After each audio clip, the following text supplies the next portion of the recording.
Bonjour Eric, bonjour le chat, bienvenue dans cette nouvelle matinale de Fréquence Populaire. Cette fois-ci pas d'Athènes, nous revenons en France, mais nos chers animateurs préférés sont toujours là-bas pour de superbes vidéos, et on vous en dira un peu plus un peu plus tard. Ça va Eric? Ouais, bonjour Tristan et bonjour à tous. Oui, ça va. Alors, j'ai ce matin quand même, parce qu'on a un programme un peu chargé aujourd'hui. Ce matin, j'ai un peu la sensation d'être dans un sketch des inconnus connus, alors que les gens de 20 ans ne peuvent peut-être pas connaître. Quoique, c'est celui où les gars font une matinale et ils ont tous un gros sommeil parce que du coup, ils se sont levés super tôt ou couchés super tard avant de le faire. Donc, voilà. Et là, c'est un peu ce cas de figure. Mais bon, voilà. J'ai des allumettes pas loin, ça, je pense que je vais y arriver. Bien, ouais, voilà. Donc du coup, effectivement, comme je disais, on a un programme un peu chargé. Je préciserai un petit point après sur un truc qui fait vraiment l'actualité ce matin, mais plus tard. Mais Maintenant, plus avec un peu tard. plus de mots. Ouais, exactement. C'est pour le watch time, c'est pour les vues, on a bien compris Non, non, Eric. non, pas du tout. C'est comme ça, tout le monde aura l'info et on ne posera pas la question dans le chat. Ah, mais alors, pourquoi vous ne parlez pas de ça, etc. On en parlera plus tard. On verra. On commence par une petite rumeur qui a été propagée dans les Ouais. médias et auquel, hop, voilà. Le gouvernement va confisquer l'épargne des Français à partir de cette date pour financer la défense. L'épargne doit servir à faire la guerre, on doit prendre votre argent. Bon, la Bon, réalité peut alors, être un peu plus complexe. oui, alors après, bon, en fait, ce média a des titres très putaclic. Bon, c'est fait pour ça, sa technique, tu annonces un truc sensationnel et puis en fait, t'as pas grand-chose à raconter. Bon, globalement, quand même, on avait traité le sujet dans la matinale, je crois que c'était la semaine dernière. Et donc, du coup, on évoquait différentes pistes qui semblaient être posées sur la table. On rappelait déjà quelques principes, mais on va peut-être le refaire aujourd'hui. Alors, on rappelait déjà un peu, il y avait un petit rappel historique sur le fait que l'emprunt forcé, c'était une hypothèse qui avait été évoquée. Et c'est pas une hypothèse farfelue, c'est arrivé à Chypre, mais il n'y a pas si longtemps que ça, mais à la faveur quand même d'une crise financière phénoménale, parce que c'est quand même un truc un peu fort. Bon, alors après, non, je crois que Chypre, ils avaient même carrément écrété les économies des gens au-dessus de 100 000 euros, ce qui était quand même. Bon, il fallait avoir 100 000 euros d'économie, hein, on va pas se voiler la face. Il faut se rappeler que Chypre a quand même un tiers de son territoire sous contrôle turc, hein, donc Ouais, tout il y a à fait. raison un peu différente aussi. Depuis les années 70. Et puis non, après, Chypre s'était monté un peu comme une espèce de gigantesque plateforme financière, parce que bon, elle n'avait pas une économie fabuleuse à part ça.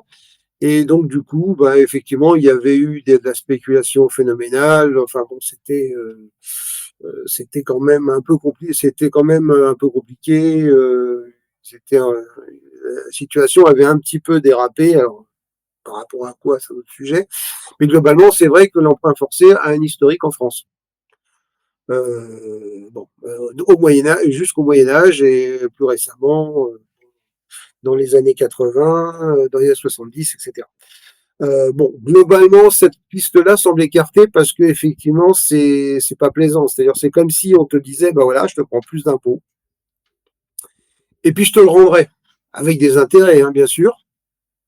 Et pourquoi il y avait ce système-là? C'est tout simplement parce qu'on ne peut pas spolier les gens. C'est interdit par la Déclaration des droits de l'homme, qui est reconnue dans le préambule de la Constitution, etc. Donc, globalement, c'était ce système-là faisait que, bon, au lieu d'inciter les gens à prendre des obligations d'État ou des choses comme ça, on demandait aux gens, on leur disait, ben, on vous le prend et puis on vous le rendra, puis avec des intérêts. Donc, pleurez pas. C'était à peu Là, près c'est ça. pas la même chose. Sauf que, bah, ce qui est pas, ouais, ce qui est pas la même chose. Sauf que, bah, évidemment, si le mec avait prévu d'économiser, enfin, avait un peu économisé pour se changer de bagnole, bon, il était un peu déçu, quoi. Mais globalement, ça se faisait à partir d'un certain montant quand même dans l'ensemble. Voilà. Alors en fait, maintenant, bon, la piste, maintenant c'est confirmé, c'est l'idée de mobiliser l'épargne privée. On a vu effectivement qu'il y avait cette espèce de système de souscription à 500 balles.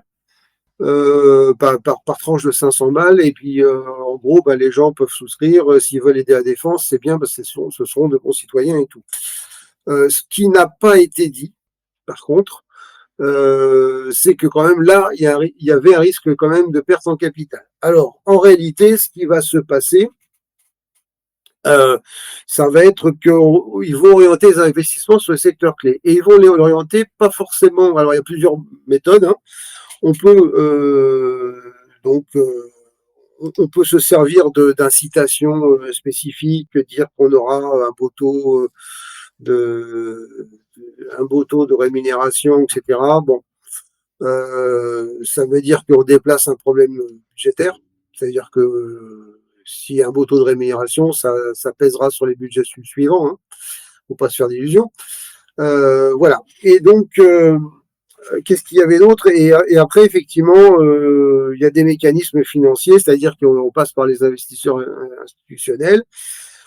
On peut envisager le fléchage du livret A, avec quelques conséquences. Si tu flèches une partie des sommes qui sont sur le livret A, il paraît que les Français ont beaucoup de sous sur les livrets A, on va se retrouver avec un financement, puisque le livret A finance d'abord essentiellement les, le logement social, bah, effectivement, il y aura moins de pognon pour le logement social et plus de pognon pour la défense. Et bon, c'est un peu mécanique, hein, c'est le principe des vases communicants.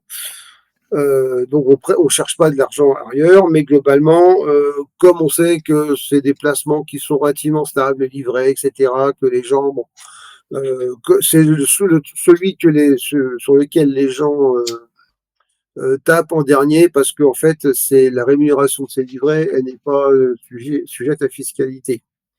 Enfin, jusqu'à un certain montant, on est d'accord. Donc voilà. Et en fait, voilà, c'est une façon de forcer de pas trop forcer la main formellement. Et puis voilà. Et donc c'est indolore. Bon. Et après, tout bêtement, bah, l'avantage hein, de ce système-là, c'est que du coup, on calme un petit peu euh, les, les inquiétudes des épargnants qui vont se dire oh là là, si on nous taxe, si on nous prélève des trucs, etc. Bon, voilà. Autant ne pas y aller. Voilà. Et après, évidemment, ça fait une communication un peu plus transparente. Une partie, pour les gens qui ont de l'assurance vie, peut-être qu'une partie des fonds qui sont placés sur les assurances vie seront réorientés également sur l'épargne, mais ils ne seront pas, ça sera, c'est pareil, ce sera un dollar, etc. A priori, c'est donc ce scénario-là qui est retenu. Donc, voilà, l'idée d'une participation plus ou moins volontaire et incitative. Alors, volontaire pour les particuliers, peut-être implicite pour les épargnants, mais qui ne le seront pas. En gros, c'est un peu le principe. Globalement, ça fait quand même l'objet de réactions très mesurées, tant dans le pessimisme que dans l'optimisme. Bon, tout le monde est un peu prudent sur l'appréciation de ce truc-là. Voilà. Voilà ce que je voulais dire. Et donc, globalement, bon, l'idée, c'est évidemment de valoriser ce type d'investissement peut valoriser à terme, effectivement, bah, certaines entreprises françaises ou européennes qui sont engagées dans la défense technologique ou l'innovation militaire. Et puis évidemment les échelons locaux, localement, il peut y avoir des trucs qui peuvent arranger certaines régions. Alors par exemple, j'ai vu qu'il y aurait une production d'un matériel, bah, c'est un matériel roulant de mémoire, qui allait se faire à Saint-Pierre-et-Miquelon. Alors peut-être, je sais pas, comme ça, ils seront à pied d'œuvre si jamais Trump veut attaquer le Groenland, je sais pas. On est un Pour peu taquin. récupérer Saint-Pierre-et-Miquelon, ils vont nous proposer de l'acheter. Hein. Ah, bah, c'est possible aussi, parce que on avait gardé juste ça, et on avait perdu le New Brunswick. à l'époque. Et puis, ben, oui, voilà, oui, c'est vrai que ça, c'est possible aussi. Et justement, aujourd'hui, attention les Toulousains, la circulation pourrait peut-être être embêtante du côté de la Beige, car Emmanuel Macron est à Toulouse. En fait, il vient visiter une usine euh, de drones. Voilà, la France s'est quand même un peu lancée dans les drones, c'est un peu logique. Il faut adapter l'outil de défense d'une manière générale parce que la guerre en Ukraine et avant celle du Haut-Karabakh a indiqué qu'effectivement ça changeait de nature et que le drone devenait un élément prépondérant sur le terrain. Énormément de destructions de chars, par exemple, ne se font pas au canon anti-char, ils se font directement au drone kamikaze, ou ce genre de choses. Donc voilà, c'était donc du coup, ben voilà, Emmanuel est chez nous, effectivement, tu l'as vu, voilà. Tu l'as trouvé, je te l'avais même pas donné, c'est très bien. Tristan, tu as une rapidité phénoménale. Voilà ce qu'on pouvait dire, mais globalement, ce qui était assez intéressant, c'est que sur ce chemin-là, les spéculations sont problématiques. On peut se dire plusieurs choses.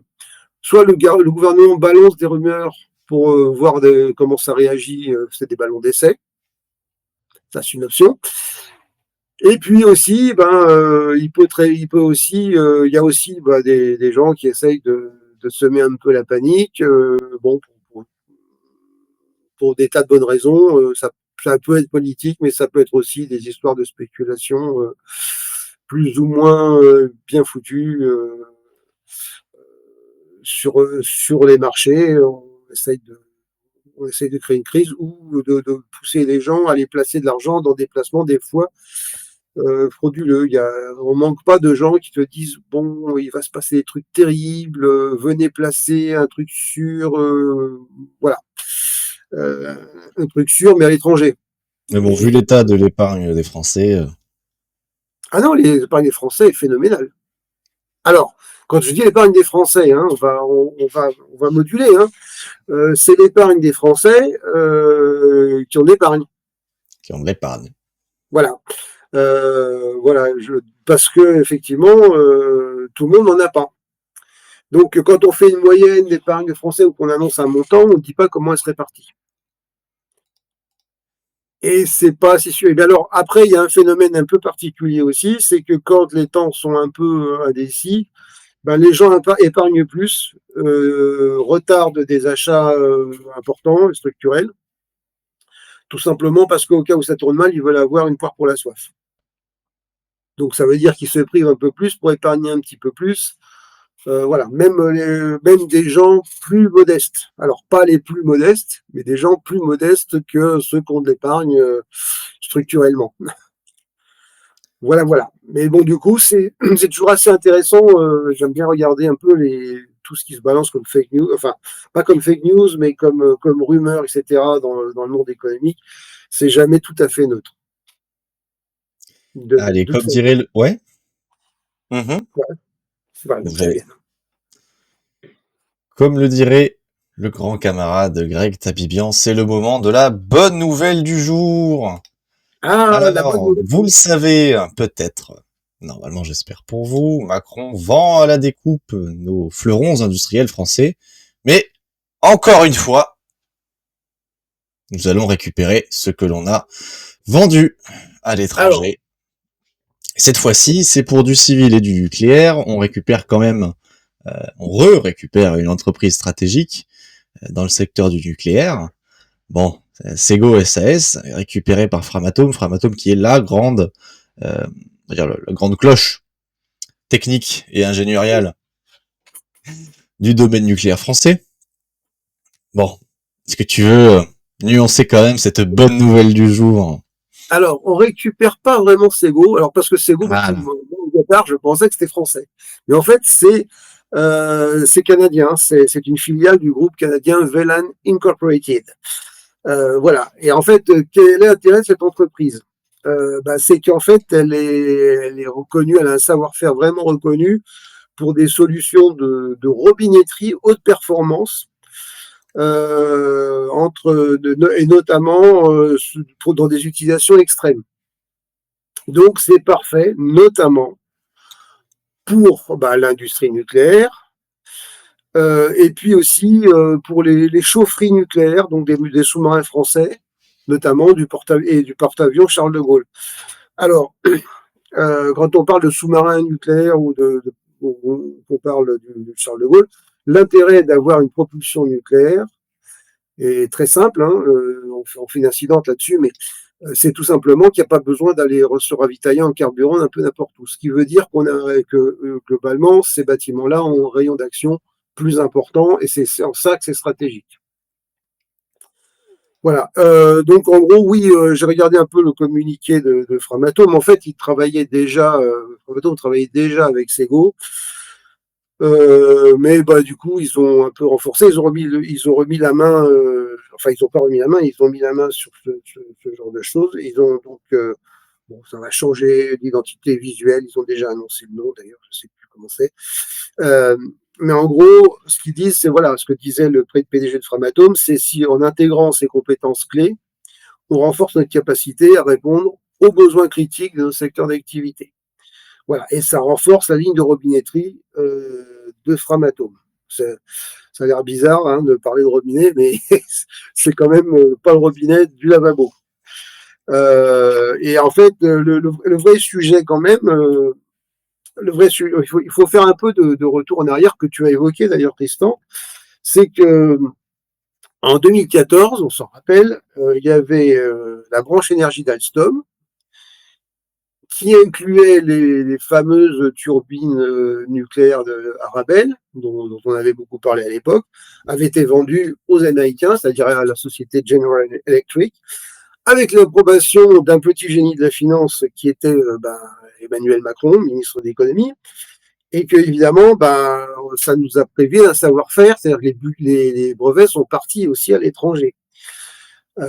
Et donc du coup, on a récupéré ça en 2024. EDF a racheté ses activités sans les brevets pour 1 milliard d'euros, c'est-à-dire plus cher, je crois, que ce qu'on avait vendu.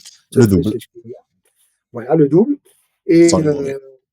mais sans les brevets. Et du coup, c'était un retour partiel du contrôle français, mais avec la limite que tu as indiquée.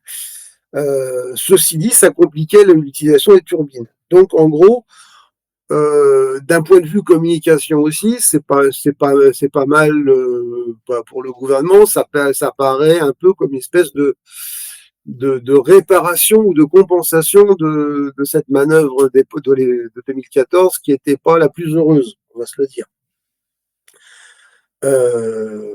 Voilà. Et donc, du coup, a priori, il y a quelques mois, ce rachat avait été bloqué par le ministère de l'économie.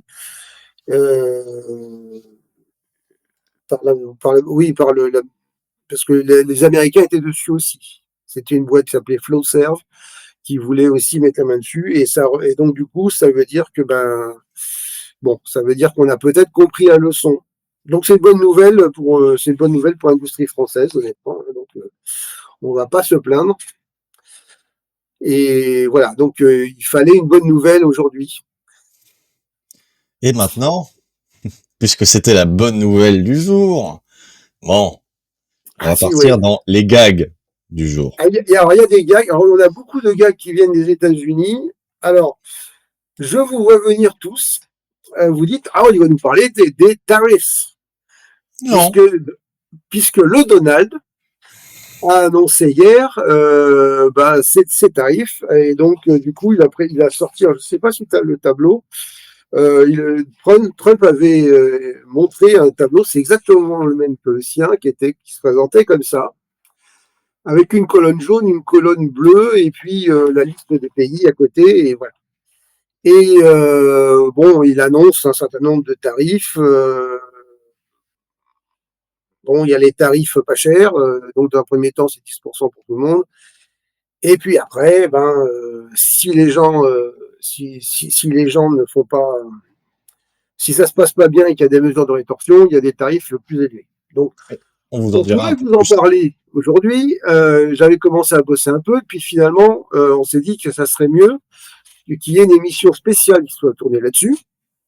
Et donc, l'émission spéciale est en train de se tourner probablement en ce moment même du côté d'Athènes. Donc on va pas développer plus que ça, mais vous inquiétez pas, ça va venir. Sur ce qu'il faut penser, sur comment ça fonctionne, etc. Euh, bon, alors Nous, on va juste revenir un un petit point. peu sur les États-Unis après. Am, tu veux faire un petit point quand même? Non, juste un point. Hein, on focalise sur les tarifs que Trump annonce. On parle pas beaucoup non plus des tarifs que certains pays appliquent aussi aux États-Unis. Donc bon, après il y a plein de sujets, il y a plein de sujets, il y a la question de comment ils ont calculé, déterminé leurs chiffres, etc. Mais je pense que tout ça sera indiqué dans l'émission spéciale qui va sortir. Donc voilà, on s'arrête, on crée le suspense, on a fait du teasing, et donc vous allez guetter avec impatience l'apparition d'une nouvelle vidéo après cette matinale. Oui, alors, parlons des Est-ce que... États-Unis, Mhm. on a une tragicomique, hein. Une tragicomique. J'ai envie de prendre un petit exemple. Est-ce que vous vous souvenez, toutes les entreprises américaines sur leurs réseaux sociaux, qui, pendant le mois de juin, mettent les couleurs du drapeau LGBT? En tout cas, Ah oui. en Occident. Parce qu'on est évidemment dans les pays réactionnaires, religieux, le logo ne change pas. Bon. Oui. Et bien pour Trump, sachez que maintenant, les entreprises américaines vont devoir arrêter ce petit tour de passe-passe, hein, qui leur donne une bonne image. Mmh. Bon, au final, lui, il veut simplement éradiquer complètement ce qu'il appelle la discrimination positive. Mmh. Et donc, on risque de ne plus voir de drapeau LGBT ou que sais-je, prôné par les entreprises. Bon, d'une certaine manière, c'est une bonne chose parce que les entreprises qui récupèrent des messages positifs, ça a toujours été pour faire de l'argent. Hein. Ça n'est jamais de bonne volonté, ça n'est jamais pour aider les différentes personnes qu'ils souhaitent mettre en avant. C'est toujours pour faire du chiffre, hein, Ouais, évidemment. c'est pour montrer qu'on est gentil. Voilà, Ah, nous sommes aujourd'hui, bons. on aime bien montrer qu'on est gentil, même si on l'est pas, mais c'est pas grave.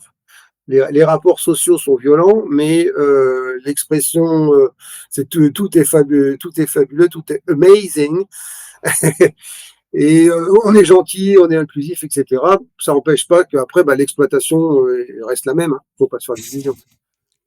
Quand vous Non. avez Amazon qui vous met des grandes banderoles en juin pour le mois des fiertés, bon, vous savez très Oui, bien dans oui. quelles conditions travaillent les gens à Amazon derrière. C'est toujours très rigolo de constater la différence entre les deux. Mais Trump, il va beaucoup plus fort. Lui, ce qu'il veut, c'est éradiquer complètement la présence de la discrimination dite positive. Et surtout, on l'a bien compris, derrière, des personnes LGBT, des personnes handicapées, des personnes qu'on appelle de couleur. Bon, il veut ce retour aux sources, il veut ce retour à des États-Unis bien blancs. Bon, sachant que les blancs ont quand même dégagé quelques centaines de milliers d'autochtones. Mais bon, Oui. peut-être que ce sont eux qui devraient se faire cancel et retourner dans leur pays, et les autochtones de ce continent-là devraient peut-être reprendre le dessus. Ça leur ferait peut-être bizarre. Ouais. Oui, alors bah, c'est particulier. Hein. Alors les États-Unis, ça toujours teste toujours des tas de trucs, et souvent d'une manière extrême. Et puis après, ils font machine arrière et généralement, bah, l'Europe se met à la mode des États-Unis au moment où les autres en reviennent. Bon, voilà, c'est un peu comme ça. Euh, En fait, le problème, c'est sur l'ensemble des politiques que Donald Trump assimile à wokiste. Donc, y a plein de choses là-dedans.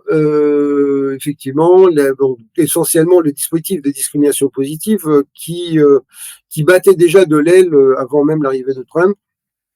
Walmart avait arrêté. On était arrivé dans un système très particulier avec des quotas ratios pour les emplois, etc. C'est-à-dire qu'en gros, il y avait un emploi qui se libérait, il fallait absolument que tu sois latino, parce que c'était un emploi pour un latino. Ou tel type d'emploi, il fallait absolument être noir, même si tu étais latino ou blanc ou chinois ou machin, etc. Comme tu n'avais pas le bon truc, ça allait pas. Et les mecs surveillaient un petit peu leur truc comme le lait sur le feu. C'est possible aussi ce type de politique parce que c'était les États-Unis. Parce que les États-Unis sont une société très fractionnée en communautés. Et puis d'une part, et puis d'autre part, on a des statistiques raciales. Alors c'est un peu compliqué pour ceux qui sont entre deux trucs, c'est-à-dire comment on classifie. Mais c'était le problème de l'Afrique du Sud aussi à l'époque de l'apartheid. Hein. Comment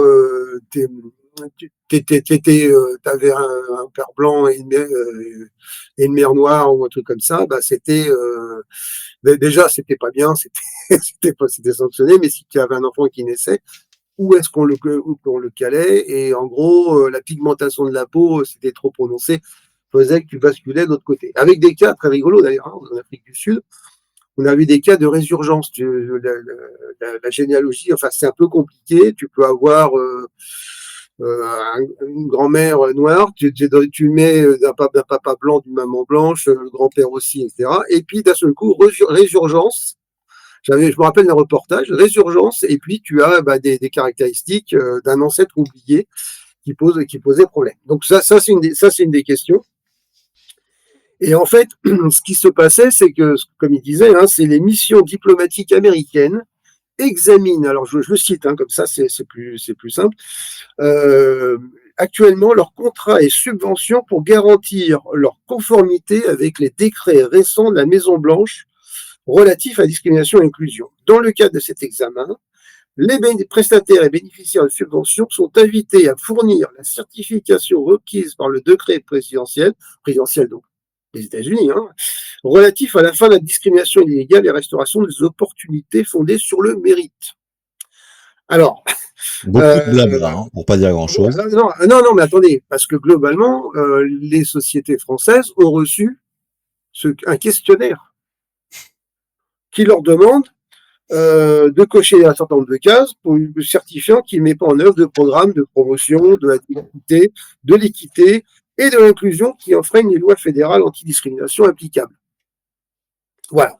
Enfin, applicable aux États-Unis. C'est encore une fois l'extraterritorialité du droit américain. Et donc, du coup, il faut vérifier qu'on est en conformité avec toutes les lois fédérales. C'est comme, par exemple, quand on disait les États-Unis voulaient être sûrs que leur société ne vendait rien en Iran, parce que si la société vendait en Iran, elle était hors la loi. Alors, on pourrait bien se dire, une société française ou une société sud-africaine ou indienne, elle fait ce qu'elle veut. Les autres disent, non, non, c'est pas bien. Si vous faites ça, nous, on est contre. On est contre, et donc on vous sanctionne. Et c'est pas bien. Et notamment, il y avait, je crois que c'était je sais pas si c'était pas l'affaire Alstom, où justement il y avait ce sujet-là qui était parce on se rappelle que c'était Frédéric Pierucci, je crois, un des cadres qui s'était retrouvé en zone, hein, qui est resté 2 ans là-bas. Parce qu'il avait fait chuter le fait que c'était rachetable par les États-Unis. Il me semble que c'était ça, enfin les contrats qui étaient rachetés ou. Alors en fait, les États-Unis voulaient mettre la main là-dessus. En fait, le vrai problème c'est ça. Et donc généralement, qu'est-ce qu'ils font dans ces cas-là? Ils trouvent une disposition pour dire que tu as enfreint la loi des États-Unis, tu menaces le PDG vient en voyage d'affaires, tu l'arrêtes, ou un cadre et tu le fous en prison. Et puis tu dis les gars, voilà, hein, maintenant comment on fait pour en sortir? Et donc généralement les autres lâchent du lest. Alors oui, effectivement, si vous faites racheter. Et après il y a eu plusieurs entreprises qui ont fait l'objet de ce type de chantage. Hein. BNP Paribas a dû lâcher une amende record, par exemple. Enfin bon, on peut rappeler pas mal de choses de cet ordre-là. Alors, en Europe, évidemment, ça a mal réagi. Le patron du MEDEF a gueulé, etc.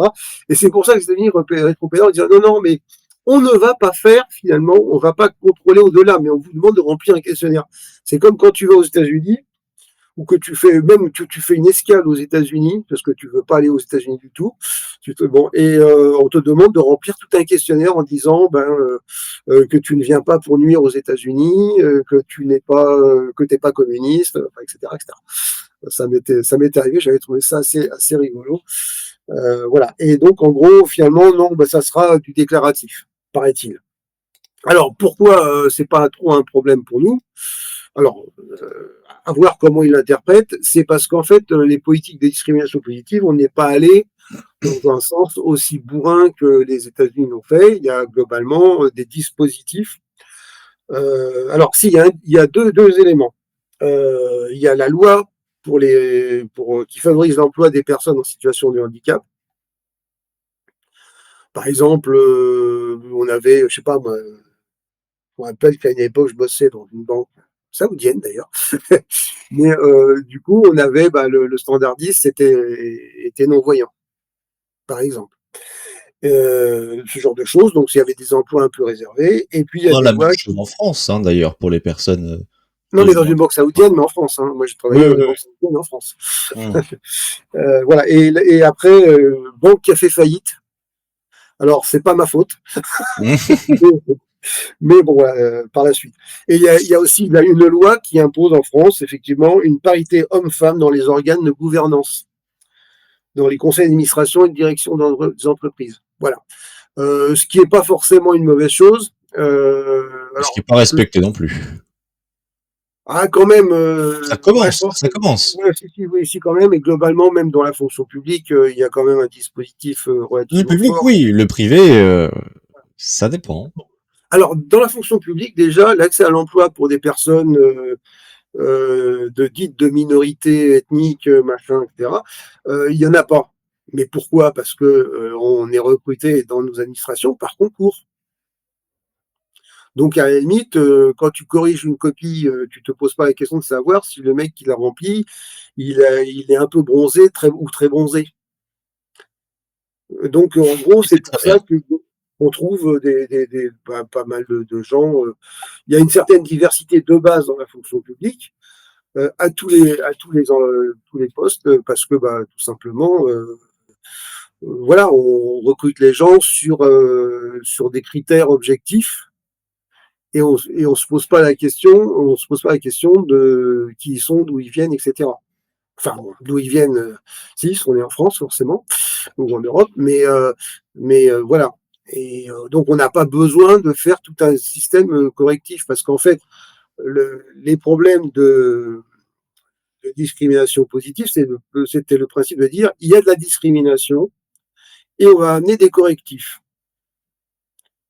Voilà. Mais du coup, alors évidemment, pour les femmes, par exemple, elles accèdent moins aux emplois de commandement pour une raison très simple. C'est que souvent, il y a de la biologie, il y a de la biologie qui se fout là-dedans, on peut dire ce qu'on veut, mais qui porte les enfants, qui s'interrompt pour porter le temps d'une grossesse, c'est pas les hommes. Mais tu vois, je te Alors, prends un exemple parce que j'ai une collègue qui m'a fait cette remarque très récemment. Elle a eu 3 enfants et elle travaillé pendant 14 ans dans un centre de logistique. Donc déjà, rare femme dans ce milieu-là. Et elle n'avait pas encore d'enfants à ce moment-là. Donc, et le jour où elle vient en disant à son patron que 10 ans auparavant, elle avait prévu d'avoir des enfants, parce que ça faisait quand même 10 ans qu'elle était là, et ben le patron l'a mis à part, lui fait la tête, ne lui parle plus, ah oui, depuis qu'elle a eu ses enfants. Parce que c'était une trahison que une femme ait des enfants et ne puisse plus se consacrer à l'entreprise, ne puisse plus se consacrer aux bénéfices de son patron. ouais. J'étais abasourdi d'entendre cette histoire et du coup elle s'est barrée très vite de cette connerie-là pour se retrouver dans la fonction publique où elle a été accueillie à bras ouverts. Ça montre bien la mentalité de certaines personnes qui restent encore bien ancrées et bon en France on a quand même moins cette mentalité-là, mais c'est vrai qu'aux États-Unis c'est Ah non, mais ça pire. pénalise très clairement. Hein. J'ai connu alors c'était dans les années 80, j'ai une copine qui passe entretien d'embauche et la question c'est est-ce que vous envisagez d'avoir des enfants? Est-ce que vous avez des enfants? Est-ce que vous envisagez d'avoir des enfants? Donc pour des emplois de cadre, ça peut peser lourd ce genre de choses. Hein. Donc du coup, il fallait aussi introduire des correctifs par rapport à ça, parce que globalement, l'accès à des emplois de commandement, c'est quand les enfants sont un poil plus grands, donc ça arrive plus tard. Donc la carrière se déroule pas de la même façon, et c'est pour ça qu'on avait une inégalité sur les tranches les plus élevées des hiérarchies professionnelles. Voilà. En gros, c'était ça. Alors c'est très marrant hein, enfin, le truc qui est intéressant là-dedans, c'est l'impérialisme états-unien qui veut absolument imposer ce qui se passe sur son sol au reste du monde.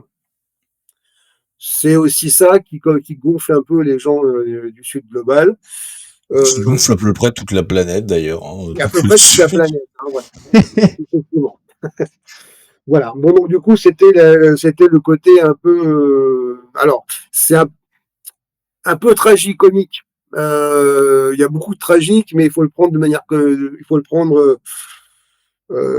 pas avec humour, mais il faut le prendre un peu la rigolette, il faut un peu se moquer d'eux parce que c'est vraiment n'importe quoi, honnêtement. C'est leur modèle de société Ouais. multiculturaliste absolument fractionné qui les pousse. Leur seul moyen, en fait, c'est de faire des quotas pour que les gens puissent travailler ensemble, sinon tout le monde se déteste. Ouais. Oui, oui, Voilà, voilà. c'est la société américaine, c'est tout le monde déteste tout le monde, et puis les forts écrasent les faibles ne se regroupent pas, ou peu. Hein, on voit les syndicats américains Ah qui bah oui. peinent à tenir la tête face à certaines industries. Bon, Alors que le mouvement syndical américain a été historiquement très fort. ça a été un des plus forts du monde. Hein. Exactement, oui, oui, tout à fait. Le Parti communiste américain, il y avait beaucoup de monde, par exemple, il y a longtemps. Avant, Bien avant longtemps le avant le macartisme. macartisme. Hein. Est-ce qu'on passe peut-être Ouais. On à reste aux notre cher États-Unis? Elon Musk? On reste aux États-Unis, mais les rebondissements ne sont jamais finis. Alors, le monsieur Musk, qu'est-ce qu'il est parti faire dans l'état du Wisconsin? Eh ben, il est parti soutenir, je suis pas sûr d'être dans l'ordre, mais c'est pas grave. Il était parti soutenir son candidat préféré, hein, donc les conservateurs. Et Ouais, Parti tiens, tiens, républicain, ouais. tiens, dommage, l'élection ne se passe pas comme prévu. Alors, qu'est-ce qu'on peut en dire de ce bazar? Qu'est-ce que Musk a Alors, raté? Qu'est-ce qu'il a essayé de faire en fait? alors, en fait, c'est une élection d'un juge à la Cour suprême de l'État du Wisconsin. Hein, on est bien d'accord.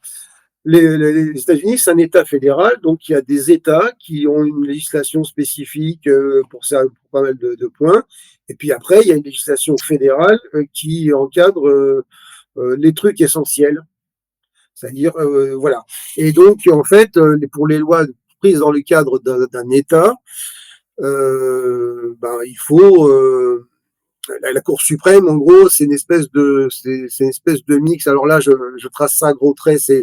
C'est pas d'une exactitude folle, mais en gros, c'est un petit échange, un truc entre vaguement, comment dire, le Conseil constitutionnel et la Cour de casse, quoi, pour faire simple. Donc en fait, c'est bon, c'est relativement important parce que le droit américain aussi se fait construire beaucoup par jurisprudence, par interprétation enfin, un peu comme chez nous, mais beaucoup plus que chez nous. C'est la construction du droit anglo-saxon d'une manière générale est une construction très jurisprudentielle, donc c'est très important. Et donc, euh, et donc, Elon Musk s'est engagé pour l'élection de la juge du Wisconsin. Alors, on a une très belle, tu avais balancé une très belle photo d'Elon Musk qui s'était déguisé en fromage. Oui, voilà, il faut qu'on se marre un petit peu. Euh, dans le cadre de cette campagne. Et en fait, il voulait absolument que le candidat républicain gagne et il y a mis du pognon. Il y a mis 25 millions de dollars. C'est énorme. Ce qui est énorme. Alors, c'est pas la totalité du budget hein, du gars, je sais plus où je l'avais. Oui, il y a eu 98 millions de dollars qui ont été utilisés sur la candidature de Brad Schimmel, qui est donc le candidat républicain qui a perdu face à la démocrate, qui... non, il y avait 98 millions de dollars, pardon, excuse-moi, sur l'ensemble de la campagne, et sur les Mmh. 90, il y avait 53 millions pour le candidat conservateur. Voilà, pour que Mmh. j'assiste précisément.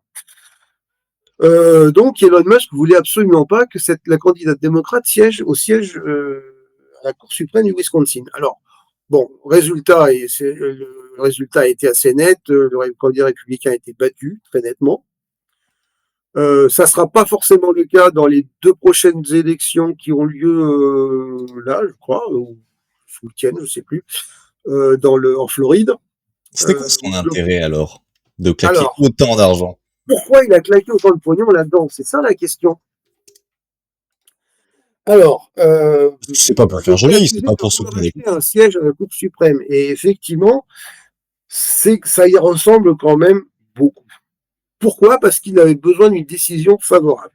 Et alors, je ne sais pas si tu as Si tu as le lien là de C'est en l'article anglais. qui est en anglais. Alors, je vais le résumer. En fait, lui, son problème, c'est que Tesla veut faire annuler une loi de l'État du Wisconsin. Et l'État du Wisconsin avait pris dans les années 30 des lois, et pas que l'État du Wisconsin, hein, il y a une vingtaine d'États qui sont dans ce cas de figure, euh, qui, euh, qui avaient, dans les années 30, c'était un peu les périodes de dépression. Hein. Et les constructeurs automobiles, eh ben, ils cherchaient à s'appuyer sur des concessions indépendantes pour vendre et entretenir les véhicules. Et du coup, pour pouvoir se concentrer sur la production. Et donc, les concessionnaires indépendants, effectivement, ont cherché à maintenir ce système-là, alors que les concessionnaires, enfin que les sociétés de fabrication commençaient à se dire que ce serait peut-être bien d'avoir des concessionnaires. Voilà.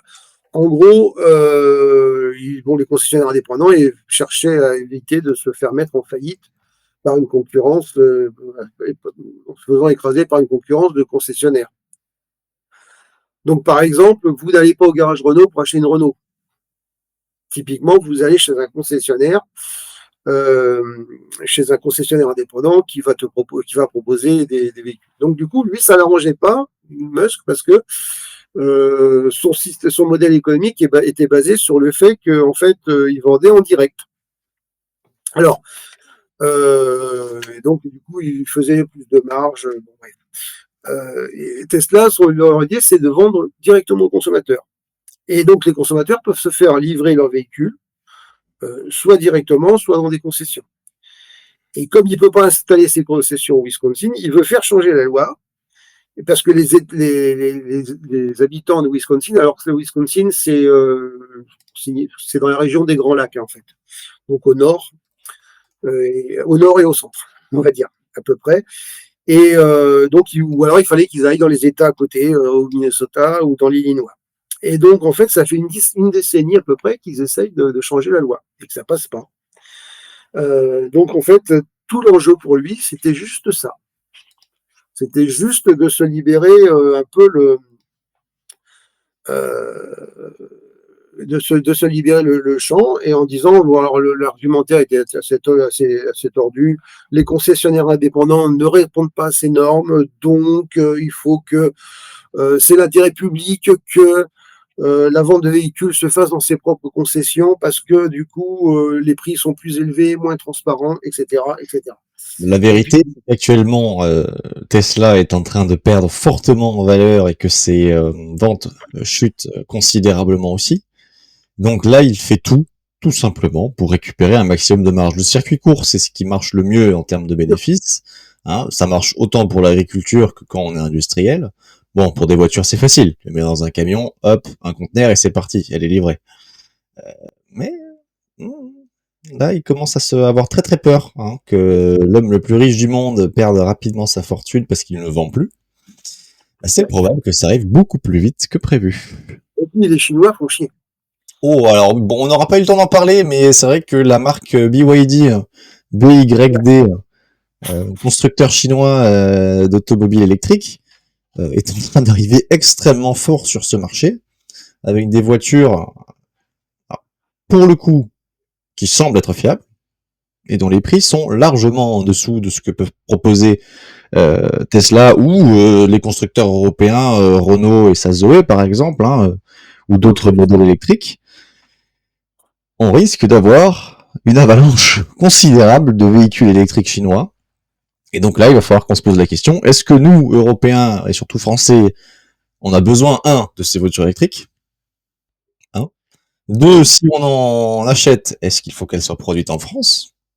Et donc, si les Chinois veulent s'installer, est-ce qu'ils doivent les importer de Chine ou produire en France? Oui, Deuxième c'est ça. question. Et voilà, troisième question, c'est est-ce qu'on veut favoriser les entreprises françaises ou est-ce qu'on acceptera que l'étranger vienne produire chez nous? Moi, je pense que Ouais. si ça vient produire, il faut qu'ils soient produits chez nous. Hein, qu'on arrête d'importer des conneries de l'autre bout du monde. Même si les voitures électriques, personnellement, je passerai mon tour. Ouais. Oui, en fait, non, le BYD, c'est intéressant cette affaire parce qu'elle a commencé par faire des batteries. Et puis après, Ils ont étendu un peu, ils ont passé à de la bagnole hybride, et là maintenant ils sont en bagnole électrique, et globalement ils sont en train de tailler des croupières à Elon Musk. Donc, Y compris sur les marchés américains. Alors bon, il y a, je crois que l'entrée de gamme, la Seagull commence à moins de 10 000, quoi. ce qui Donc est évidemment, par rapport à une Tesla, c'est quand même compliqué, quoi. Voilà. Et donc après, globalement en France, bon, c'est dans l'ordre de 30 000 balles quand même. Hein. C'est moins de 30 000 balles la BYD, alors que la Tesla, bah, c'est 40 000. et une Zoé, c'est à peu près Modèle 3. similaire, je crois, si je dis pas de bêtises. Ouais.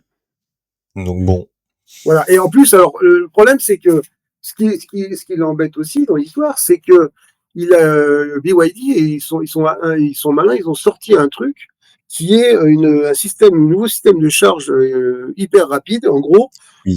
tu récupères 470 km d'autonomie en 5 minutes. Ouais, alors Donc, la en vitesse gros, d'un plein cassé. t'es presque dans le système pour faire un plein dans une bagnole thermique, quoi. Là, les Chinois, ils innovent à une vitesse colossale, mais de toute façon, Georges Sapir et d'autres viendront commenter cette Mm. guerre économique qui va se déclencher certainement très rapidement sur les questions de batterie et sur les questions d'automobile. Ce sont eux qui vont vous faire des petits points dessus. Nous, on vous donne des pistes. Mais vous allez voir, ça va être très très très intéressant les semaines, mois qui arrivent sur ces questions-là. Et non, je n'étais pas pour les voitures électriques. Je sais plus qui m'a dit ça, mais c'est pas grave. Non, bon, c'est dommage. Voilà, non, mais c'est pas le sujet. Mais globalement, il y a ça. Alors, on précise quand même que l'Europe, au niveau protectionnisme, bah, a mis des droits de douane sur les importations chinoises. Hein. Euh, En gros, l'idée, c'est d'obliger le fabricant à s'implanter, à investir en Europe pour contourner la surtaxe de 17%. Donc Et voilà. ça sera fait en Pologne. Non, en Hongrie. Le Bon, c'est BYD, pareil. c'est en Hongrie, ouais, ouais, c'est l'Europe centrale, certes. Et puis la deuxième usine est prévue aussi en Turquie. Donc Alors même c'est pas pas dans tout à l'UE. fait l'Europe, mais en gros ils s'attendent à produire 150 000 unités par an. Ben, 150 000 unités, c'est autant que Tesla va pas vendre. Hein. Concrètement, donc c'est pas une bonne nouvelle pour lui. Les gars, ils sont quand même, voilà, ils sont quand même en train de lui tailler des croupières. C'est embêtant et donc de neutraliser toute tentative des autres industries ailleurs, dans les autres pays, de se développer sur cette filière-là. Bon, après, on verra quel est l'avenir exact de la voiture électrique. Ce sera Il d'autres y a un vrai sujets. problème, il y a un vrai problème minier, etc. Donc voilà. Mais du coup, ça fait beaucoup de mauvaises nouvelles pour Elon. Et peut-être que la dernière, elle est sortie il y a pas si longtemps. Il y a une cerise sur le gâteau. Alors la petite cerise sur le gâteau avant de passer à notre cher invité. Hop, ça sera la dernière d'aujourd'hui.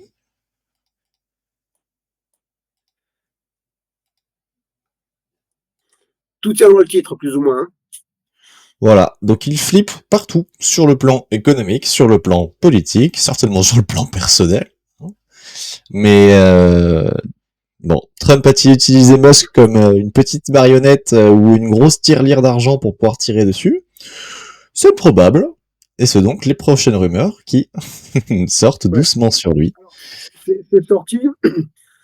Effectivement, donc Musk aurait confié à des proches que avant l'été, enfin pas Musk, Trump, que Musk allait repartir pour se consacrer à ses affaires. Alors, ben oui, il y a plusieurs raisons pour ça. Et alors, il y a un truc qui pousse encore plus. Bon, il y a le boycott qui commence à peser très lourd. Et puis, bah, effectivement, la concurrence chinoise qu'on vient d'évoquer. Et en fait, à peine ce bruit-là était sorti, et peut-être que c'était que c'était peut-être un bruit à utilité boursière, du coup, l'action Tesla est remontée. Alors, est-ce que c'est une fuite organisée pour faire remonter le cours? C'est On ne probable. pas. Voilà. Après, globalement, il ne faut pas se faire d'illusions. Trump et Musk, ça fait deux coqs dans le même poulailler. À un moment donné, Musk est quand même encore plus peut-être imprévisible que Trump. Mm. Va rentrer en conflit, ils auront une divergence de vue. Peut-être que c'est déjà intervenu. Voilà, donc du coup, c'était le dernier petit bruit de chiotte en provenance de la Maison Blanche. Et on va s'arrêter là-dessus parce qu'il n'y a pas besoin d'épiloguer sur le sujet. On suit ça avec intérêt.